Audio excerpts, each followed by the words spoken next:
Eh bien bonjour à tous, on est reparti pour une petite vidéo de Steelbook Custom, donc celle du mois de mai. Sur le mois de mai j'en ai fait 17. Sur les 17, il y en a 15 qui sont des nouveaux, 2 que j'ai recostumisés parce qu'ils me plaisaient plus, je voulais les refaire.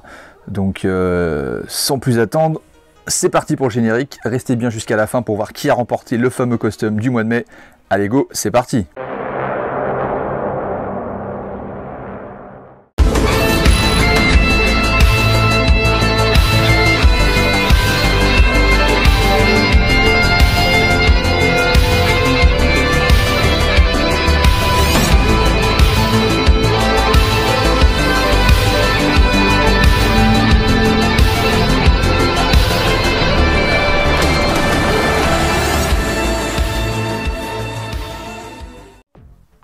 Bon, on va commencer tout de suite avec les 2 steelbooks que j'ai recostumisés parce que voilà, comme je vous dis, des fois il y en a qui me plaisent plus ou j'ai envie de les refaire pour qu'ils soient dans le même style.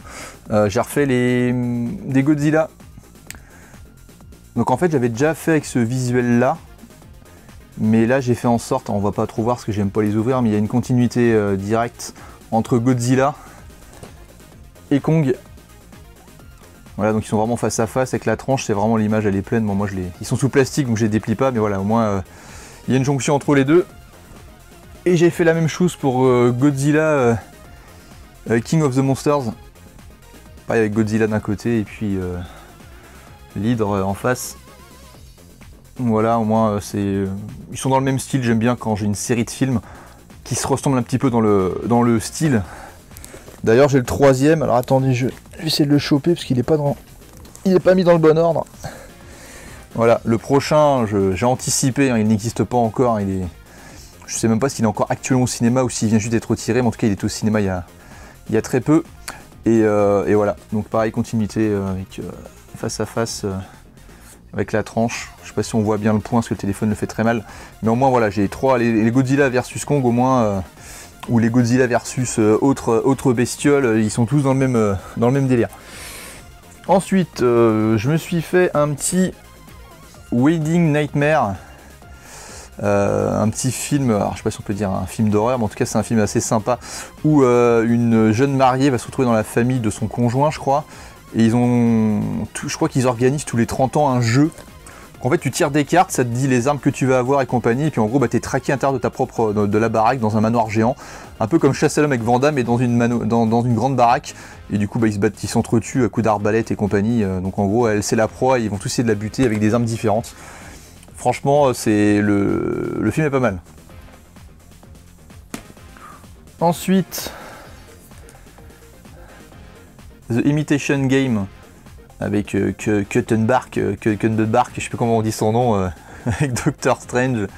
Super film avec le gars qui a décrypté les messages allemands avec son appareil complètement fou.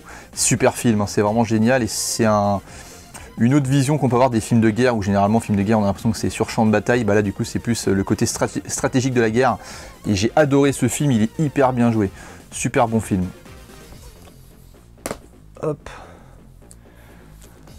Ensuite, on va partir sur des séries. Alors là, je suis en train de me la faire en ce moment, et bien qu'ayant testé, mais pas fait le jeu, ni Fallout 3, ni Fallout 4 entièrement, je connais les bases du jeu, et franchement, la série, elle est vraiment très très bonne. Elle est assez proche de ce que peut être le jeu, dans les décors et l'univers, avec des personnages inédits, mais vraiment excellent. Avec voilà, une sorte de monde...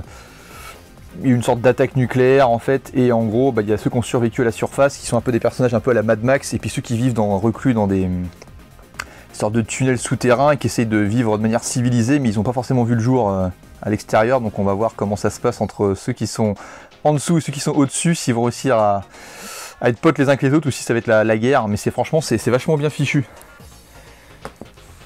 Après 2 que j'ai pas encore regardé, mais je me suis anticipé les steelbooks. Shogun, donc je sais que la série est comparée pour beaucoup à Game of Thrones, hein, on va dire que c'est ce qu'est chez Disney+, la série Game of Thrones qui était à... Je sais même plus c'est qui avait les droits de ce truc là, parce que j'étais pas abonné à la chaîne, HBO peut-être, je sais même plus. Et pas vu, mais je sais que les critiques sont très très bonnes.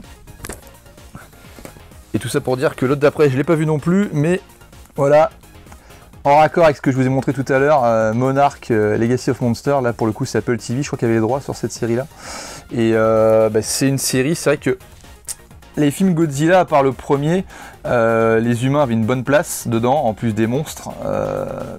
Mais à partir du deuxième, en fait, on voit que les monstres et les humains, c'est un peu des faire-valoir. Hein. Ils sont là pour faire joli, mais ils servent strictement à rien. Bon, tout ce qu'on voit, c'est la bataille entre les monstres, il n'y a quasiment pas de scénar. Et là, apparemment, c'est plus centré sur les humains et ce qu'il y a autour. Donc apparemment, ça donne un complément d'information au reste des séries. Enfin, au reste des films, pardon. Ensuite, un film que tout le monde adore, hein, que tout le monde va pas comprendre pourquoi j'ai fait un steelbook pour ça, mais moi je m'en fous. J'assume. Les Tuches, collection. J'ai pas le 4, j'ai les 3 premiers. Alors pour être franc, j'aime bien le 1, je trouve ça marrant. Je trouve ça complètement con, mais c'est rigolo, ça se regarde bien, c'est une bonne comédie familiale, même si les critiques sont extrêmement mauvaises. Ça a quand même engendré 4 suites. Alors ça veut pas forcément dire que quand ça engendre des suites que c'est un chef-d'œuvre, mais ça fonctionne au cinéma. Donc voilà, des frites, des frites, des frites. La fameuse phrase de la famille, hein, des Tuches. J'aime bien le premier, j'aime un peu moins le deuxième, et j'aime pas trop le troisième, hein, c'est vraiment parce qu'après c'est jusqu'à étirement et puis après on a compris. Et le quatrième, j'avoue que j'ai pas spécialement envie de le regarder, mais je le prendrai à l'occasion dans un Nose si Nose se daigne à sortir des petites promos, parce qu'on a quasiment plus rien, et puis je le rajouterai dans mon coffret. C'est pour ça que je l'ai appelé collection et non pas trilogie, je peux en rajouter un autre. Ensuite, un film produit, je sais pas s'il est réalisé par lui, mais produit par Feu Roger Corman, Death Race 2050.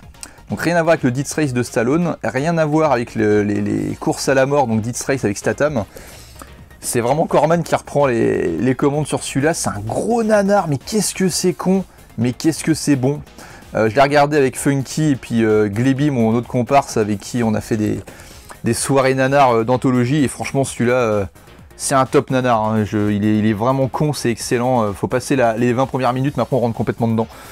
Ensuite, une bonne surprise, City Hunter, donc là c'est la version Netflix, là, actuellement on peut le voir sur Netflix celui-là. Il est plutôt en adéquation avec l'animé City Hunter, donc Nicky Larson chez nous avec le Club Dorothée. Je préfère la version proposée par Philippe Lachaud quand même. Je trouve qu'il s'est vraiment bien débrouillé, Philippe Lachaud, alors qu'à la base, bon, on se dit bah forcément un animé japonais, c'est pas les japonais qui vont bien le faire. La version de Jackie Chan, je l'avais trouvé sympatoche, c'est un peu vieillot, mais il y a quand même des petits passages sympas. Puis il y avait Gary Daniels, hein, que j'aime beaucoup en acteur de série B qui joue dedans. Mais là, City Hunter, franchement, il reprend bien les codes. C'est un bon film, c'est vraiment un bon film. Après, un film français d'anticipation, on va dire, avec un Paris un peu dévasté. Hein. Est-ce que ça peut pas être le Paris dans 10 ans Arès, avec des combats clandestins, c'est hyper bien. C'est vraiment voilà, le Paris, mais mal famé, je sais même plus, je crois qu'il fait quasiment jamais jour dans le film. Et puis en gros, bah, c'est un film voilà, dans un Paris, dans un futur proche où bah, la société s'est complètement cassée la gueule, et puis bah, y en a qui font des combats clandestins. Il y a un petit côté SF dans la mise en scène, dans la réalisation, et c'est français, c'est franchement un film à découvrir pour ceux qui ne connaissent pas. Après un film un peu plus léger, je crois que c'est une production Besson, je dis peut-être des conneries, 3 Days to Kill, avec Kevin Costner, où je crois qu'il... Alors je l'ai vu une fois il y a très longtemps, je sais qu'il y a Amber Reed dedans, d'ailleurs je l'ai mise en image derrière, hein, avant ses déboires avec la justice. Kevin Costner, je crois que c'est un ancien agent, mais qui est condamné d'avoir une sorte de maladie incurable, il va mourir dans 2-3 mois, et il va retrouver sa famille pour se poser un peu, malheureusement il va avoir une ultime mission à faire avant de mourir. Il va devoir tuer un espèce de patron de la pègre ou de je sais pas trop quoi, et du coup bah voilà, avant de mourir il a sa dernière mission quoi. Mais en tout cas il est condamné, quoi qu'il arrive, il finira par mourir soit par la main des méchants, soit par sa maladie. J'ai trouvé ça hyper divertissant, pareil, hein, comme c'est une production Besson, je pense que qui dit production Besson dans sa deuxième ou troisième partie de carrière dit film un peu détruit, mais franchement c'est divertissant, donc ça c'est bon. Ensuite, un petit film plus léger, Les Barbarians, mais ouais, les Barbarians, bah, qu'est-ce que tu veux que je te dise, hein, avec les frères Paul, il y en a un des deux qui est malheureusement décédé sur les deux. Putain, qu'est-ce qu'ils sont cons ces acteurs à la base, hein. Enfin, a priori c'était très... Donc c'est des culturistes à la base, hein. À la Arnold, mais ils n'ont pas eu une carrière à la Arnold Schwarzenegger. Ils ont l'avantage, voilà, c'est des frères jumeaux, donc c'est vrai que les frères jumeaux bodybuilders, bon c'est un peu plus rare. Et c'est C'est un gros nanar qui s'apparente un peu à un Conan le Barbare. Je pense qu'à la base, c'est Joe D'Amato qui a fait le film, le mec qui a fait Cannibal Holocaust entre autres. Il a voulu faire un film sérieux à la base, mais en fait les frères étaient tellement ingérables, ils beuglaient, ils faisaient les cons, qu'il a décidé d'en faire une comédie un peu héroïque fantasy parce que bah, c'était ingérable. C'est très nanardesque, c'est assez fauché. Il y a un petit côté les maîtres de l'univers dans la réalisation, mais franchement moi ça me fait rire. Donc voilà, apparemment il y a une version qui sort très bientôt chez, je sais pas si c'est Backfilm qui sort, je sais pas du tout, c'est peut-être une connerie, mais je sais qu'il y a une version qui sort ou qui est sortie. Ça permettra d'avoir une belle restauration du film parce que pour l'instant les copies sont assez dégueulasses. Après un film qui m'attire beaucoup, que j'ai pas encore regardé, mais la bande-annonce, je sais plus sur quelle chaîne je l'avais vu, qui l'avait présenté et recommandé, Let Him Go, encore avec Kevin Costner. Et je crois que c'est leur fils. Alors je sais pas si leur fils il l'abandonne ou si on leur retire quand ils sont jeunes parents. Et il va finir dans une maison, enfin il va finir dans un clan mafieux et bah, du coup il va pas pouvoir s'en sortir et les parents vont essayer d'aller le récupérer, je crois, c'est un truc comme ça. Et ça a l'air d'être hyper tendu et la bande-annonce donne vraiment envie. Ah, il en reste plus que 2. Un vieux film, un vieux fusil, Le Vieux Fusil. Film que j'ai vu il n'y a pas plus tard qu'il y a 3-4 ans. Je l'avais pas vu quand j'étais petit, parce que quand t'es petit, t'es pas forcément attiré par ce genre de film. T'as l'impression que c'est un film plus dédié à tes parents ou à tes grands-parents. Le Vieux Fusil, très très bon, un film sur la vengeance, et extrêmement bien joué et assez cru quand même pour un film de cette époque-là. Maintenant, forcément, maintenant la violence, elle est à outrance et puis on peut graphiquement, ça ressort plus. Mais déjà à l'époque, c'est quand même bien fichu. Et très très bonne surprise. Je sais que c'était un film qui était, de toute façon, qui avait très très bonne critique. Et franchement, je confirme, c'est un top film. Et le dernier, avant de passer au vainqueur, ça va être King of New York. Je crois que chez nous, il est sorti sous The King of New York, mais c'est King of New York, donc The, tu l'as ou tu l'as pas, c'est le même film. Hein. Et pareil, film de mafieux. J'avais vu étant petit, je l'avais pris en DVD dans un kiosque. J'avais eu du mal à rentrer dedans, mais entre-temps, et avec la montée, on va dire, de Christopher Walken, que j'adore, pardon, j'ai tapé dans la caméra, en tant qu'acteur dans ses films, et j'adore la progression qu'il a eu avec le côté un peu comique, mais cynique qu'il fait dans pas mal de comédies américaines qu'on a, où il garde son envergure de mafieux, mais avec un humour noir ou un humour tout court qui est vachement appréciable. Et du coup, en rematant, en étant plus vieux King of New York, je trouve que le film est très très bon. Donc voilà, un petit steelbook, ça me paraissait un petit peu logique. Ensuite, bah écoutez, on a fait tous les steelbooks, on les a passés hein, très vite, mais on l'a fait. On va passer sur une petite musique de suspense pour voir qui a remporté le fameux steelbook custom. Donc c'est forcément le moment que vous attendez le plus, hein, savoir qui a gagné et à qui je vais envoyer via Mondial Relay ce petit steelbook. Allez, c'est parti, en avant la musique.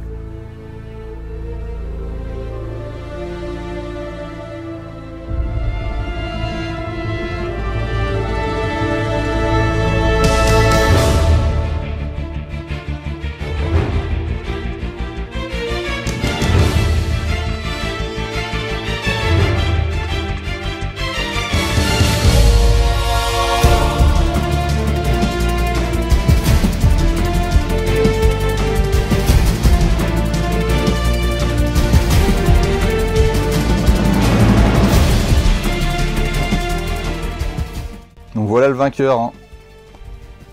Le vainqueur, il a remporté le film, vous avez reconnu, hein, enfin pour ceux qui l'ont vu, hein, Howard the Duck, Howard le Canard, film que j'avais acheté en Blu-ray quand il était sorti. Ils avaient fait un combo Blu-ray DVD. Je l'ai acheté en tant que fan de Marvel, parce que Howard the Duck à la base c'est un personnage de Marvel, bien qu'il est sorti dans les années 90 et qu'il n'y avait pas encore tout la hype autour de Marvel, même si là ça a tendance à redescendre la hype. Et je l'avais acheté.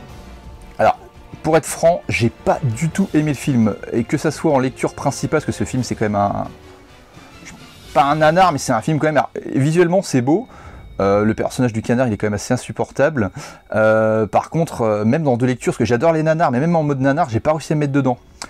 Et c'est un film, c'est assez rigolo, parce que le dilemme que j'ai eu, c'est que c'est un film que j'ai eu du mal à revendre. Quand j'aime pas, je revends, mais comme c'était du Marvel, et qu'il y avait un côté aussi un peu rare de la chose, je voulais pas le revendre. Et finalement, j'ai quand même fini par me dire, ah, mais j'aime pas, je vais quand même le revendre. C'est un film que j'avais noté 1 étoile, et j'ai quand même refourgué. Mais c'est un film qui a quand même une petite armée de fans, et il a quand même un petit quelque chose si on arrive à rentrer dedans. Par contre, j'étais très content de le fabriquer, parce que les visuels, moi j'adore, hein, les visuels, j'ai bien aimé et chercher les visuels pour ça, parce que je les trouve assez sobres, mais efficaces pour le steelbook. Bravo à Crytek Warrior ou Commander, Crytek Commander, excuse-moi, je savais que tu avais un nom de guerrier juste après Crytek. Donc en gros tu as remporté le Steelbook et en plus quand je t'ai tiré au sort j'ai vu que tu avais mis 2 films au choix, donc il y avait Beetlejuice ou Howard the Duck. Je t'avoue que j'ai regardé le visuel des deux, il y a des très beaux visuels pour Beetlejuice forcément, et puis ça aurait pu être d'actualité parce que le 2 arrive. Mais Howard the Duck, j'ai trouvé ça original comme demande, et du coup, bah, comme tu m'as laissé le choix entre les deux, j'ai fait un pouf pouf, hein, j'ai pris Howard the Duck. Donc voilà, donc n'hésite pas, comme les gagnants précédents, à m'envoyer tes coordonnées. Et puis je t'enverrai ça par Mondial Relais. Donc voilà, si vous souhaitez gagner un Steelbook, n'hésitez pas, hein, vous marquez un petit message comme d'habitude sur YouTube, hein, dans les commentaires. Et puis moi je vous envoie dès le mois suivant, en fait j'arrête à peu près au 25 du mois suivant les sélections. Ceux qui m'envoient le 27, 28 ou 29, je souhaiterais avoir ce Steelbook là, c'est trop tard parce que je suis en train de fabriquer déjà le Steelbook du vainqueur. Et puis je vous envoie ça le mois suivant. Allez, je vous dis à bientôt, prenez soin de vous, bonne semaine, allez à plus, salut.